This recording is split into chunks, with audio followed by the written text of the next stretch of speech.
Hello guys, कैसे हैं आप सब? आई होप कि बहुत अच्छे होंगे। तो मैंने ना कुछ टाइम पहले किसी को बोला था कि मैं ना एक नया स्टार्टअप स्टार्ट करता हूँ। तो उसके लिए मैंने एक कार्ड छपवा ली है। विजिटिंग कार्ड जो होते हैं उनके ऊपर ना 4 टैगलाइन लिख दी, मतलब 4 ऐसे कीवर्ड लिख लिए जिसकी वजह से कस्टमर की जो प्रॉब्लम है ना, एंड कोई भी इंसान है उसकी जो प्रॉब्लम है वो जो फेस कर रहा है उसके ऊपर हम बात करेंगे। क्योंकि कई बार कैसा होता है कि मेरा फोकस वुमेंस के ऊपर था, क्योंकि वो जो प्रॉब्लम फेस कर रही है ना, कई बार ऐसा होता है मेंस तो बता देते हैं अपने दोस्तों को, वुमेंस नहीं बता पाती। उनके मन में क्या चल रहा होता है किसी को नहीं पता होता। तो मैंने ना 4 कीवर्ड लिखे थे, जैसे कि skill development, women empowerment, business growth. ऐसे करके मैंने कीवर्ड्स लिखे थे कि हम इसके ऊपर बात करेंगे कि कस्टमर अट्रैक्शन कैसे होती है, कस्टमर कैसे आता है अपने पास, how to behave with the customer, how to deal with the customer, and बहुत सारी चीज़ें लिखी थी। एंड सम हाउ रीज़न वो नहीं चला, क्योंकि नहीं चल पाया किसी वजह से। वो जितना सक्सेस मिलना था उसको नहीं मिला उतना। मैंने काफ़ी ट्राई किया बट उतनी रीच नहीं हो पाई उसकी। एंड सम हाउ ना मैंने एक दिन ये रियलाइज़ किया कि अगर तुझे कुछ करना है तो तू सोशल मीडिया का यूज़ करके कर सकता है। एंड आप बिलीव नहीं करोगे, क्योंकि काफ़ी मुश्किल हो जाता है कई बार चीज़ें करना। हर किसी के लिए लाइफ नॉट सेम होती है, सेम नहीं होती। तो मेरे लिए भी सेम नहीं है, मतलब मेरे लिए भी बाकियों से अलग है। एंड मैं करना चाहता हूँ। एंड इस टाइम मेरे पास सिर्फ एक ही होप है, यूट्यूब, और कुछ नहीं है।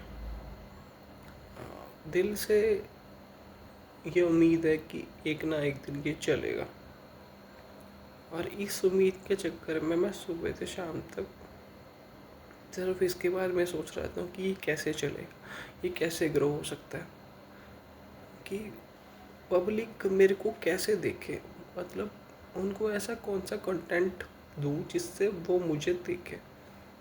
क्योंकि कुछ ना कुछ यूनिक तो देना पड़ेगा ना उनको देखने के लिए मुझे, ताकि वो मुझे एज अ कंटेंट क्रिएटर देख पाएँ। मेरी आपसे यही रिक्वेस्ट है, कम से कम ना, यू हैव सम टाइम, आप एक टाइम दीजिए एंड आप देखिए, कम से कम वीडियो देखिए, समझिए मैं क्या कह रहा हूँ। इतना ही कह रहा हूँ कि कम से कम देखिए, क्योंकि मेरी तरह ना बहुत सारे लोग हैं जो आपके साथ कुछ ना कुछ बोलना चाहते हैं, अपनी बात शेयर करना चाहते हैं। कई बार फैमिली अलो नहीं करती, कई बार जो फ्रेंड्स होते हैं वही नहीं कहते यार तू क्या कर रहा है। एंड आप एक बार करके देखिए, इससे अच्छा काम ना, मतलब अपने आप से बात करना से अच्छा कुछ भी नहीं है आज के टाइम में। मतलब आप एक इंसान से उसका टाइम मांगते हैं ना, तो वो बड़ा मुश्किल है देना उसको, उसके लिए, आपके लिए। और अगर आप खुद से अपने लिए टाइम मांगेंगे ना, अपने ऊपर इन्वेस्ट करेंगे सेल्फ इम्प्रूवमेंट के लिए, तो वो आपको ज़्यादा देगा, क्योंकि आपने उसके ऊपर इन्वेस्टमेंट की है। आप जिस भी चीज़ के ऊपर इन्वेस्टमेंट करते हैं ना, वो आपको रिटर्न देता है। जितनी इन्वेस्टमेंट आप जिस भी चीज़ के ऊपर करते हैं ना, वो आपको उतना रिटर्न देता है।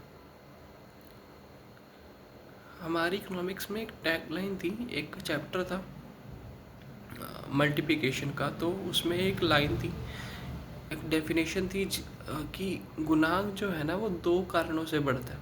आपको अगर इन्वेस्टमेंट को बढ़ाने से, आपका जो निवेश है उसको बढ़ाने से आपका जो लाभ है वो कई गुना अधिक बढ़ जाता है, first point. And second point इस कि अगर आप उसमें निवेश को कम कर देते हैं, आपने निवेश बढ़ाया, आपका लाभ यानी कि आपका प्रॉफिट जो है वो बढ़ गया।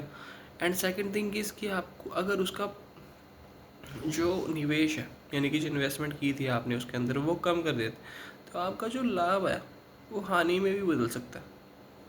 तो ये दोहरी तलवार है। आपको इस टाइम ना, क्योंकि इस टाइम है कि सेल्फ इम्प्रूवमेंट के ऊपर ध्यान देना चाहिए। लोग क्या कर रहे हैं इसके बारे में नहीं सोचना चाहिए। आपको सिर्फ अपने सेल्फ इम्प्रूवमेंट के ऊपर ध्यान देना चाहिए। अगर आप सेल्फ इम्प्रूवमेंट के ऊपर ध्यान देंगे ना, तो ऐसा कभी नहीं होगा कि आपको रिजल्ट ना मिले। क्योंकि अगर आप किसी भी चीज़ पे रोज़ टाइम दे रहे हैं, कॉन्टीन्यूसली टाइम दे रहे हैं, तो आपको रिजल्ट देर से ही सही लेकिन मिलेंगे ज़रूर। क्योंकि की हुई मेहनत कभी बेकार नहीं जाती। कभी भी ऐसा नहीं होता कि आपको रिजल्ट ना मिले। And thank you guys.